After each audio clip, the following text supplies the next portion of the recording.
standards he's setting. You know, you could see probably when the camera went off, you know, Tomori and Hudson-Odoi all celebrating. It was kind of, but he wants to put that game to 4 or 5-0. He wants to kill Hull off, straight away. You know, the results haven't been great, but you can see that that's what he's used to from his time playing at Chelsea, and he's trying to get the others to like reach that standard. I think you know that's a reflection on the manager, because what you get with Frank, you get honesty. You know, he's very driven. I think he wants to take Chelsea down this road where, you know, this is the standard, this is where we are. You know, we come to Hull, we win great, but we're better than that. We should be 3, 4, 5-0 up. The great Chelsea sides would have done that, and to get back to that standard, you have to be honest with yourself, Glenn, don't you? As a team, and Cesar takes it onto the pitch. I think the problem, is we touched on it a little bit before. When it becomes a pattern, and I think Azpilicueta is looking at that and thinking, well, against no disrespect, a better opposition, we would have probably ended up drawing or losing that game. And I think that's the standards that they're setting themselves, and it's about them.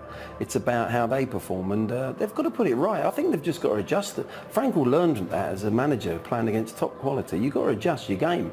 You know, if you're winning, I always think you're in the game against Chelsea when they're leading. You know, the game isn't dead, and if you've got quality about you, you're always going to get back against them if you keep at it. And they've got to put that right as a team. And Frank knows, doesn't he? He said numerous times, we're not ruthless, we're not killers. That's how he described his team. Listen, we're sticking around for quite a long time. We're live until 9 o'clock tonight with FA Cup Tonight. We'll hear live from Tranmere's Connor Jennings and Sam Ricketts, the Shrewsbury boss, ahead of their Liverpool game tomorrow. But straight after the break, all the reaction to this Chelsea win as the fans filter out of the KCOM. Stay where you are. We'll see you in a couple of minutes. And we'll hear from Frank very shortly, but before we hear from both the managers, I think we should probably run through the goals from the day. You spotted from 1-0, and you know, Joe very nicely did it on the touch screen at half-time. The run was absolutely essential, wasn't it, for that first goal from Chelsea? Yeah, it was Callum Hudson-Odoi. You just see him, obviously he drives inside, gives Eric Lehigh a problem. Does he go with him? Does he not? You know, obviously we'll see here on screen. You see Kovacic, no one's near him, gets his head up. There's the run from Hudson-Odoi. Lehigh is caught in no man's land. It's an early cross. It's pretty much a poor cross, but Mason Mount is there to keep it alive. Falls the back Swahili, gets his head over the ball, keeps it on target. Unfortunately for George Long in the goal, it takes a wicked deflection, but it's just...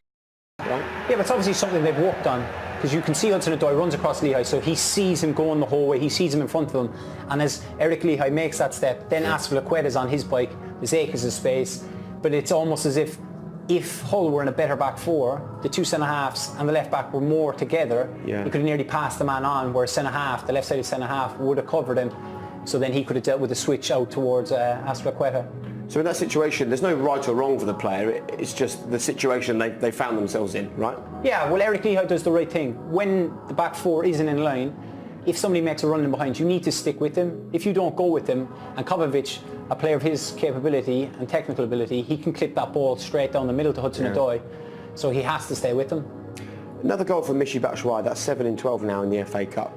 Should he sort of rightly be frustrated about his lack of opportunities in the Premier League or not? I think he will be frustrated. Every player wants to play. It was okay today. He got a bit of good fortune with his finish. For me, he's got a lot more to do to start matches. I think I look at him, and when he comes on, there's a bit of freedom in his play. Yeah. When he starts, he's a little bit more uptight. His overall game today was okay, don't get me wrong. When you're playing against top quality, I think that's why Abraham is in the side ahead of him. I think he's a wonderful sub to have if you're a manager. What do you think? No, I agree with Glenn. I think he's an excellent finisher. He's got a good goal scoring record. I think the difference between him and Tammy at the moment is that Tammy brings you a lot more in terms of hold-up play, running channels, aggressive. So I think Tammy gets... And by the way, Tammy's scored goals as well. Mitchy's an excellent finisher, and he's a good lad round the place, you know. But he's right, he will be disappointed not to play. He took his chance today. He's given Frank... You know, that's all you can do when you're coming into the pitch, when you haven't been playing, do your job. He scored his goal, scrappy one, took his chance. He gives Frank a decision to make in the next game. OK, let's have a look at 2-0 then. Fikayo Tomori delighted, straight in amongst the fans, wasn't he? He was, but it's all about his movement. Look, watch his movement. 2 steps in, one for the defender, one for himself. And he's come round the back because he's the attacker now. He knows what a defender needs to do, so he's played the opposite game. He's gone and taken Honeyman in, and then he's spun round the back, and actually the ball from Barkley's perfect for him. And what has he done? He's headed the ball down, Jake. He's headed it down at the feet of the keeper. No goalie can say that. So it was a perfect free kick, it really was. The timing of it was exquisite. I want to talk about Hull because Joe said he doesn't think he's seen enough from Hull today that makes him think they can challenge for promotion back to the Premier League.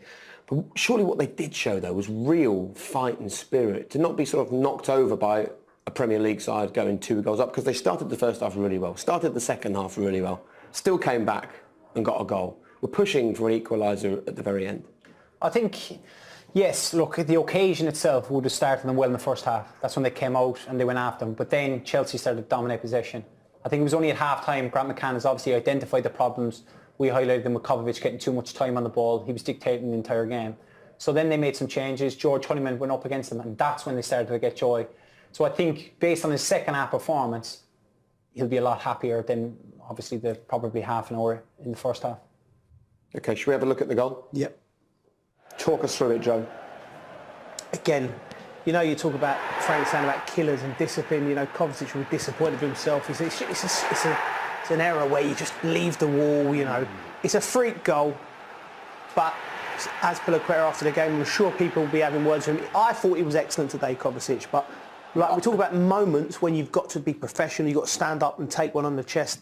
It's just a mistake you expect a younger player to make. That an error? Isn't it an error where you kind of do your best and get it wrong? I mean, no, the wall is there for a reason. Yeah. You set a wall up for a reason, to be the wall.